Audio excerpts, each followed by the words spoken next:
Welcome to Kung Fu Havoc number 2, Black History Month, Black Martial Artist. I am going to talk about TaiMak. Alright, so TaiMak did The Last Dragon. Now, The Last Dragon is the only movie that I've ever seen him in, but wait.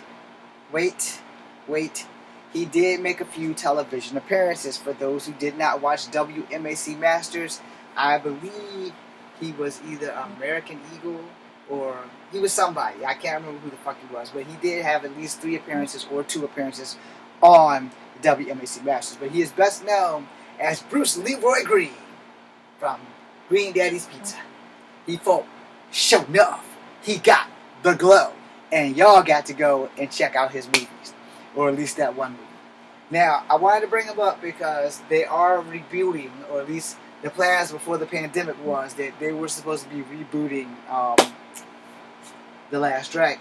Now, since Vanity has since passed, and TaiMak, Ernie Reyes Jr., and a few other people are still alive, Show Enough is dead. So if they reboot it or remake it, I'm pretty sure they'll probably use younger people and they won't be in there. And shout out to my boy Ernie Reyes Jr. because, you know, we're about the same size. I'm a year younger than him, but I've always idolized him. I would have loved to have been in a movie with him. Some people think I look like him, but anyway, moving along. TaiMak was pretty good, and his martial arts was very great, and you guys really ought to go see it. I'm not giving you any details on the movie because I don't want to ruin the movie for you, but I definitely want to see the reboot if they make the reboot. I do not know if Barry Gordy is still alive, but I do know that TaiMak is still alive. He recently did a video on Vlad TV, and if you guys don't know what Vlad TV is, now you're hearing it from me. Go check out Vlad TV. And Vlad, if you want to offer me a job, if you want to do an interview with me, I'm open. Since this pandemic clears, I'm ready to go, as long as it's not while I'm in class.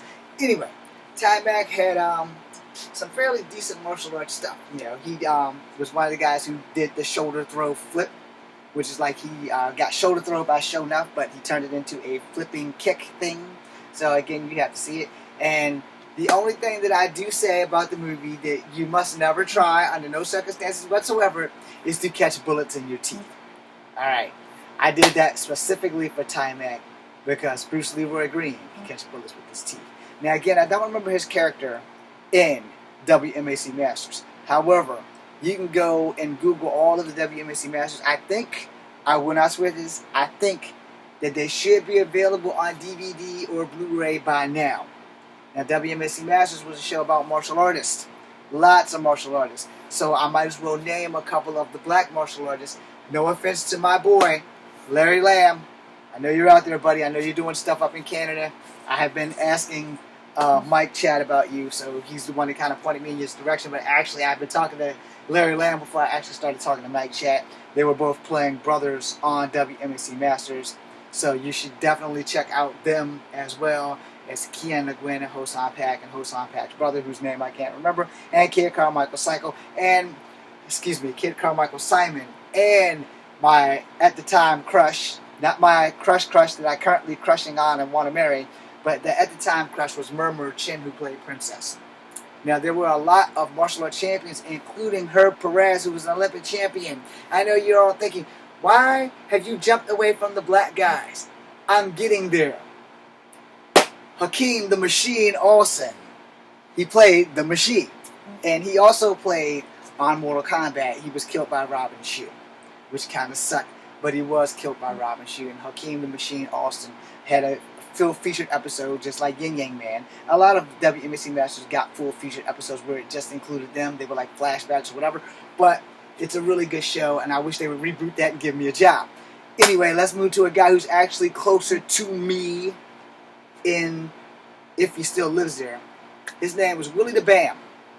Willie the Bam definitely did wushu and some other martial arts, and he had this Willie the Bam whip where he grew his hair all the way to his backside, and then he cut it off and made it the Willie whip. Now, Willie the Bam is also a black man, just like Hakeem the Machine Olsen, just like TaiMak. And TaiMak, I believe, might be mixed, so that's why I'm getting there. I don't recall many more black WMAC Masters because you didn't really get to see who was behind the ninja suits. However, I'm pretty sure a couple of those guys were also black. But since this is Black History Month, I wanted to throw Hakeem the Machine Olsen and Willie the Bam in there because they were like the main 2 black characters on there. And the reason why I did this also was to connect to TaiMak, because he also played in WMAC Masters. Him and Jamie Webster had a little issue because TaiMak's character was supposed to be part Native American or something, and Jamie Webster proved that he was not. And I don't really know the whole details of the story, but it was a long time, and it was a flashback, and something else happened because Jamie Webster was Great Wolf, and Jamie Webster was Native American. So when you guys go watch the show, you'll see. And Jamie Webster did some serious shit with his kung fu also. Wanted to tip that in there because he's Native American and I'm part Native American, so figured I'd throw that shit in there.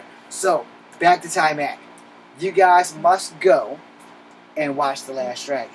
If you can find the episodes of WMAC Masters with TaiMak on it, please watch. Correct me if I'm wrong. But TaiMak is still a great martial artist to this day, and he really hasn't aged at all. So you guys should really go check him out. It's Kung Fu Epic number 2, BC and you.